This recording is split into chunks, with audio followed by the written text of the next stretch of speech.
Oke, seperti ini ya teman-teman tampilan dari aplikasi simulator atau IT Essential Virtual Desktop. Nah, ini merupakan tampilan explore-nya. Teman-teman bisa langsung skip pada tampilan ini. Nah, teman-teman akan masuk di tampilan atau di menu yang akan kita gunakan untuk merakit. Nah, di sini ada 3 menu ya teman-teman, ada Learn, Test, dan Explore. Untuk menu Learn ini ada bagian-bagian komponen-komponen komputer ya teman-teman, mulai dari power supply hingga external cables. Nah, menu tes ini adalah menu di mana mengetes teman-teman untuk sejauh mana teman-teman jago dalam perakitan. Nah, dan yang ketiga ada menu explore. Menu explore ini fungsinya untuk kayak mengetahui komponen-komponen apa dan letak-letaknya itu di bagian mana ya teman-teman. Nah, itu teman-teman bisa lihat NIC atau bisa dilihat lagi di berbagai komponen yang ada di bagian perangkat komputer. Nah, ini contohnya teman-teman, kita langsung bisa melihat perangkat-perangkat itu tersendiri bagaimana caranya dan berbagai macam hal lainnya. Kemudian ada wireless NIC atau wireless NIC card ya teman-teman. Kemudian juga ada hard disk drive, dan ini merupakan tampilan jika diklik ya teman-teman bagian sisi bagian mana-mana saja ya teman-teman. Ya, ini juga teman-teman bisa lihat posisi bagian atas maupun bawah, samping, dan berbagai macam lainnya. Oke teman-teman, kita kembali ke menu pertama, itu menu Learn. Untuk di menu Learn ini teman-teman masih ada petunjuknya ya teman-teman. Nah, yang pertama sudah pasti kita harus memasang power supply ya teman-teman. Ini kita bisa posisikan juga ke bagian mana yang tepat dan sesuai dengan perangkat komputer. Nah, untuk perangkatan komputer ya teman-teman, jika sudah memasang casing, teman-teman juga jangan lupa untuk memasangkan baut pada power supply.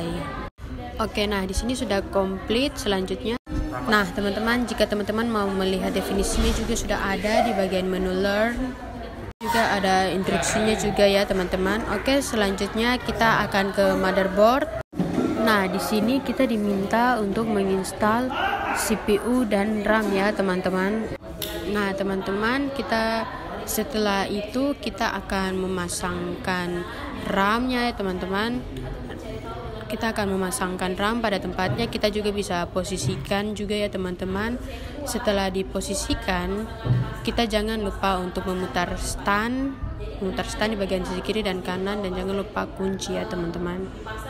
Ini RAM kedua teman-teman, kita jangan lupa dan jangan lupa lagi untuk mengunci stand tersebut. Oke teman-teman, setelah RAM telah dipasangkan, kita akan memasangkan prosesor ya teman-teman. Nah, oke teman-teman, sekarang prosesornya silakan diposisikan, karena jika tidak benar posisinya maka tidak akan bisa dimasukkan ya teman-teman. Oke, sudah pas, jadi bisa dimasukkan, dan jangan lupa untuk menutup prosesornya ya teman-teman. Kemudian ada penguncinya ya teman-teman, kita klik penguncinya. Oke, selanjutnya kita berikan pasta ya teman-teman atau odol, lalu kita bawa dan kita posisikan ya teman-teman pada prosesor. Nah, setelah itu teman-teman, kita masangkan heatsink fan tepat di atas prosesor. Kita klik ya teman-teman, lalu ada penganjalnya atau penguncinya di sisi itu, lalu kita tekan ya teman-teman, kita klik. Nah, heatsink fan-nya nih pasti fungsinya untuk mendinginkan CPU ya teman-teman. Nah teman-teman, jika heatsink fan ini kita klik, ini ada bagi-bagiannya dan macam-macamnya ya teman-teman, ada posisi-posisinya juga. Oke, selanjutnya teman-teman, ini kita pasang kabelnya teman-teman, kita posisikan lalu kita akan pasang teman-teman. Nah, oke teman-teman, setelah itu kita akan install motherboardnya ya teman-teman. Setelah diinstal akan terangkat dan kita langsung akan pasangkan, posisikan kepada CPU ya teman-teman.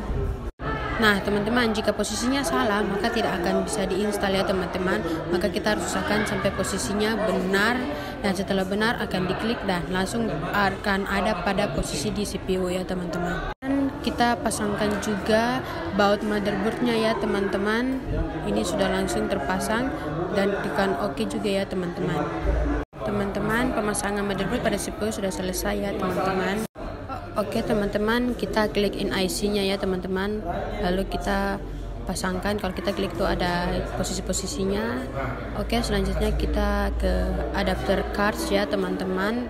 Oke, di sini ada NIC atau LAN card ya teman-teman. Kita pasang dan kita jangan lupa bautnya ya teman-teman. Kita klik dan ini sudah langsung terpasang ya teman-teman. Jangan juga lupa learn mouse, kita taruh dan jangan lupa dengan bautnya lalu kita kunci ya teman-teman. Ya, kemudian juga ada VGA ya teman-teman. Kita pasangkan VGA-nya dan jangan lupa juga untuk bautnya untuk dipasangkan ya teman-teman. Lalu Oke teman-teman, untuk sekarang sampai di sini. Sekarang kita masuk ke internal drive ya teman-teman untuk memasangkan hard disk ya teman-teman. Ini hard disknya sudah diklik dan kita posisikan hard disknya ya teman-teman. Dan sudah jika benar posisinya akan termasuk. Jangan lupa bautnya agar dia dapat terkunci ya teman-teman. Lalu klik OK. Nah selanjutnya teman-teman, kita akan ke drive in internal BIOS ya teman-teman. Teman-teman biasa menyebut ini tuh DVD room ya teman-teman. Kemudian kita klik. Setelah kita klik, jangan kita lupa untuk memposisikannya agar benar. Setelah benar akan dimasukkan. Jangan lupa untuk tempelkan atau pasangkan bautnya teman-teman. Selanjutnya juga ada floppy drive ya teman-teman. Jangan lupa posisikan floppy drive agar bisa terinstall. Setelah itu dimasukkan. Jangan lupa juga untuk memasangkan bautnya agar kuat, agar tidak terlepas ya teman-teman. Lalu klik OK. Selanjutnya juga kita akan ke internal kabel ya teman-teman. Kita ke internal kabel atau kabel-kabel yang ada di dalam CPU ya teman-teman. Ada berbagai jenis-jenis kabel ya teman-teman. Kabel pertama ada kabel PATA ya teman-teman. Selanjutnya ada floppy dan yang ketiga ada kabel SATA ya teman-teman. Oke, pertama teman-teman kita memasangkan kabel PATA atau kabel PATA ya teman-teman. Kita klik lalu kita posisikan kabelnya ya teman-teman. Jika posisinya benar akan bisa terinstall. Setelah dipasangkan kita hubungkan yang ujungnya ke kabel DVD room ya teman-teman. Oke teman-teman, setelah itu kita klik lalu kita posisinya benar agar bisa terinstall. Nah setelah dipasangkan kita pasangkan kabel yang kedua ya teman-teman. Kita posisikan dulu ya teman-teman agar bisa terinstall. Setelah posisinya benar maka akan bisa terklik ya teman-teman. Nah yang untuk ujungnya teman-teman kita pasangkan pada floppy ya teman-teman. Oke, ini kita sudah posisikan kabelnya sampai benar agar bisa terinstall. Setelah benar akan dengan sendirinya untuk terjadi ya teman-teman. Selanjutnya kita akan memasangkan kabel SATA ya teman-teman. Kita posisikan kabelnya. Jika sudah benar kita install dan akan terpasang. Setelah itu ujungnya yang lainnya kita akan memasangkan ke CD-ROM ya teman-teman. Ini akan posisikan kabelnya agar bisa terinstall. Setelah benar lalu kita pasangkan saja langsung ya teman-teman.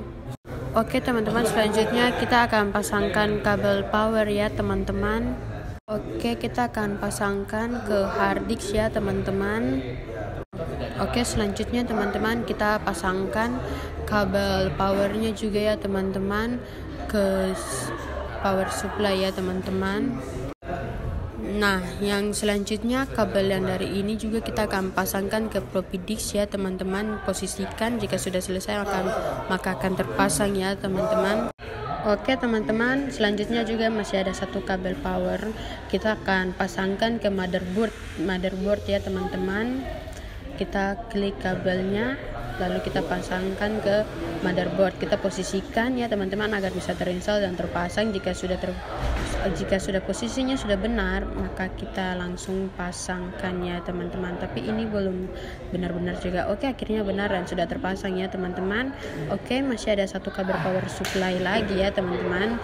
Kita klik juga ke motherboard di dekat heatsink fan dan kita posisikan. Setelah posisinya benar maka akan terpasang ya teman-teman.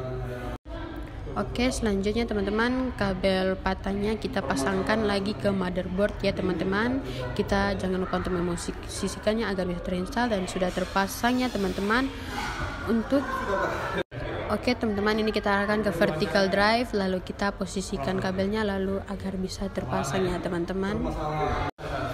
Oke teman-teman, selanjutnya ini untuk kipas tambahannya teman-teman. Ini kita posisikan posisinya agar bisa terinstall. Nah, ini sudah terpasangnya teman-teman. Lalu kita klik oke langsung saja ya teman-teman. Oke, selanjutnya teman-teman kita ke eksternal kabel ya teman-teman. Oke, selanjutnya teman-teman ini kita pasangkan penutup casingnya ya teman-teman. Oke, kita rapatkan, jangan lupa untuk memasangkan baut di setiap sisi-sisinya ya teman-teman agar tidak mudah terlepas. Oke teman-teman, jangan lupa untuk memasangkan kabel VGA nya teman-teman. Ini kita posisikan kabelnya.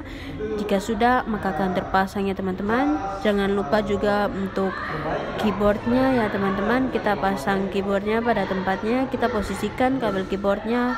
Jika posisinya sudah benar maka akan bisa terpasang, terinstall teman-teman. Oke, ini sudah terpasang.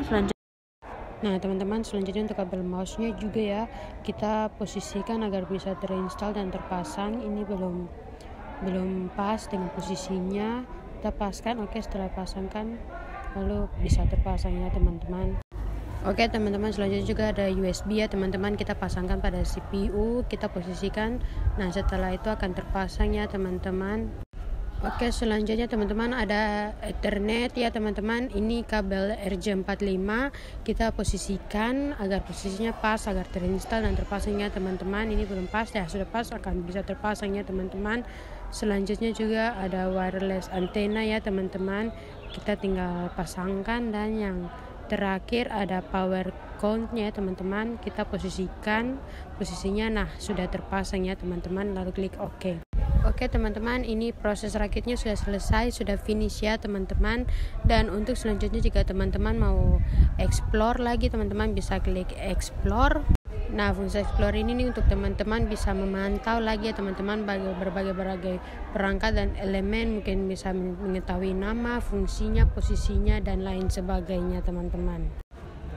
Nah ini untuk klik posisinya ya teman-teman. Nah jika teman-teman mengklik itemnya atau elemennya itu bisa langsung di keterangan nama, juga ada bisa teman-teman bisa melihat posisinya ya tuh ya teman-teman. Ya oke teman-teman, sampai di sini penjelasan tentang perakitan CPU ya teman-teman. Terima kasih sudah menyaksikan dan terima kasih.